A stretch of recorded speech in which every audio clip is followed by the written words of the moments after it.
Every January 1st, there is so much pressure at the start of the new year for rebranding your entire identity, becoming that girl, doing things totally differently than you have in previous years, just being a completely different person, basically. People want to reinvent themselves, start New Year's resolutions, and completely overhaul their life. And I get it. It is the start of a new year. It is a natural reset. And we all collectively agree that this is the time to make your changes.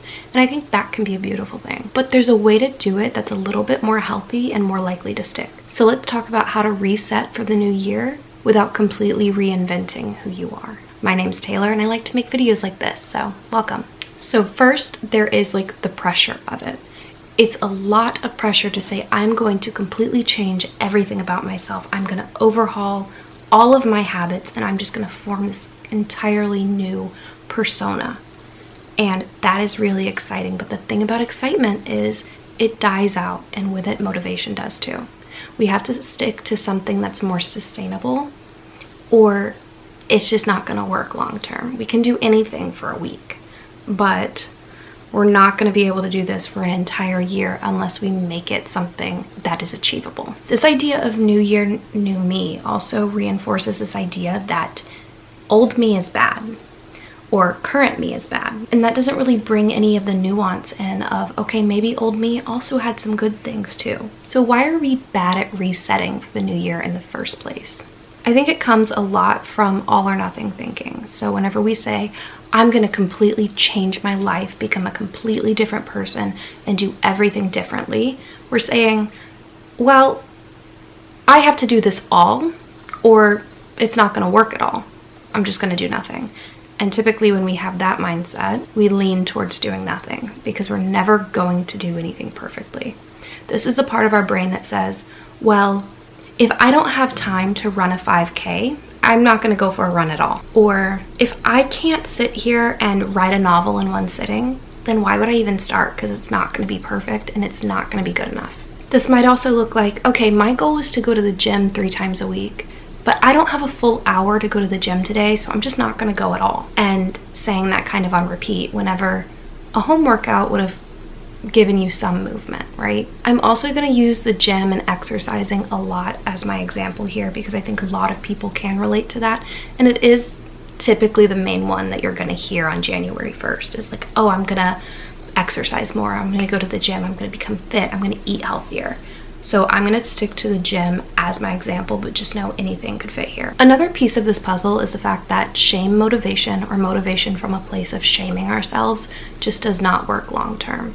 Because if I'm saying, I'm worthless, so I need to go do this, my brain says I'm worthless, so why would I even bother? It's not gonna matter. It's not gonna do anything for me.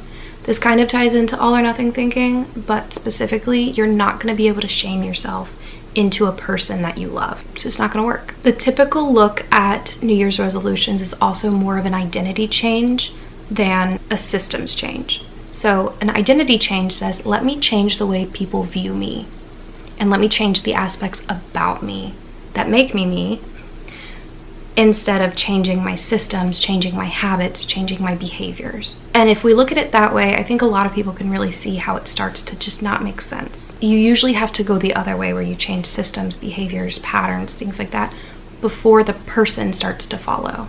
And then people's perceptions change.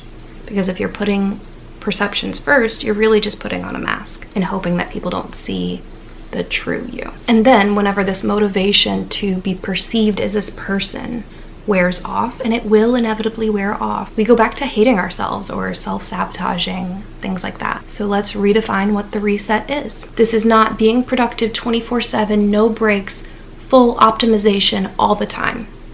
That would not be sustainable, number one, but it also wouldn't be a fun way to live. And the entire point of becoming like this better version of you is to live a life that feels good to live. So instead, we're gonna notice what already works for you specifically. We're gonna let go of the things that don't work for you, either by draining you or that just don't feel good, or maybe they just don't matter that much to you. And then we're gonna make some small adjustments to what's already there. So you already have your foundation. Maybe you have the framing, maybe you did one room wrong, but we can go in and change that. There's no need to just cover it all up and keep it moving, but there's no need to tear up the foundation either. So step one, we have to reflect. We have to look at the past year, and maybe even before that, to see what works and what doesn't. So what are the things that give you energy? The things that make you feel the most like you? And then what are the things that drain you? What are some of the things that maybe feel like you're putting on a mask or performing? What feels unsustainable? So with those things in mind, and take a minute to write these down if you need to. Take a minute to look back, journal if you need to. But step two is going to be keeping what's already working.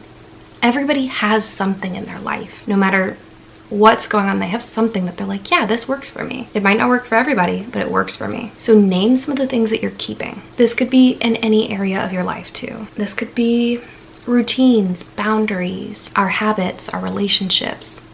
And dig deeper in communication styles. What are the things that work for you and what are the things that don't? And in a way, this kind of isn't a reset because you're not starting from zero. You're taking the stuff that has worked for you before and using that as your foundation. I like to think of it kind of as a rough draft of paper. So you're gonna go through the paper a few times. You're gonna see what's working, what's not. You might say, that's clunky. I don't like that. Or wow, this is a really strong paragraph, but maybe I need to move it over here to make it work better. But this rough draft is your life, and you can edit it as many times as you want. You can edit it every year. You can edit it every day if you want, because it's about building the life you want to live. So for step number 3, we're going to change your systems and not your entire personality.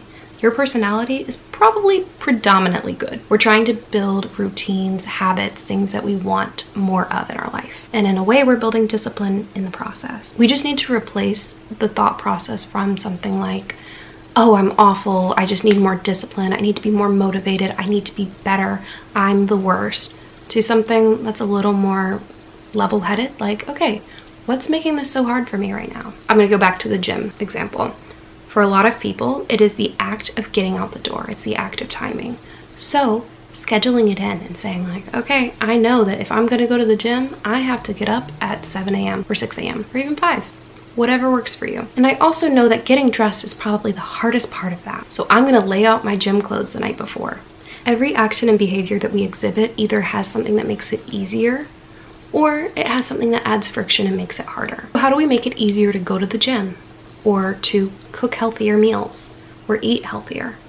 How do we make it harder to spend hours on end doom scrolling in bed? This is gonna be different for every person, but there are a few different ways we can approach this. For doom scrolling, I specifically love those apps that like block social media from your phone, because it is really, really hard to spend hours on end doom scrolling when it only lets you have 15 minutes of social media at a time. You like have to enter a passcode. It's great. Step number 4 is gonna be setting intentions, not just resolutions. It's okay to have goals, and that makes it feel more achievable, like it's something to work towards. Realistically, the intention is what matters more. So I'm gonna go back to very beginning whenever I said, if my goal is to go to the gym 3 times a week, but I can't make it to the gym, then what? But if my intention is movement, my intention is health, then it doesn't matter if I spend an hour at the gym or if I spend 30 minutes at home doing a home workout, or if I just go on a walk. All of those are an increase in movement, and it's working towards my intention. Maybe it's not specifically hitting my goal of going to the gym 3 times a week,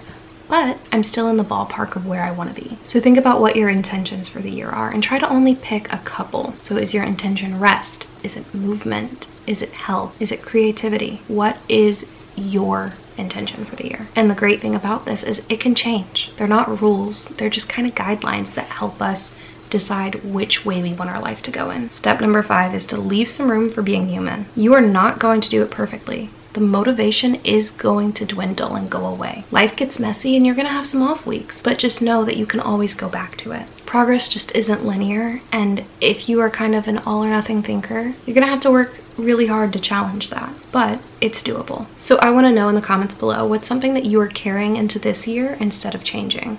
For me, it's gonna be my focus on connection. Specifically with my friends, I've been taking a lot of time, like 1 night a week, to go hang out with friends, sometimes even more than that. But that has been actually kind of hard for me, because in previous years I've been maybe a little bit more of a loner, a little bit like, I'm gonna stay in my home. But you don't build community that way, and it has really changed my life to focus on my friendships a lot more. And if you want to, you can tell me what you're changing, but there are some good things about you too. Let me know what those are, and I'll see you next time.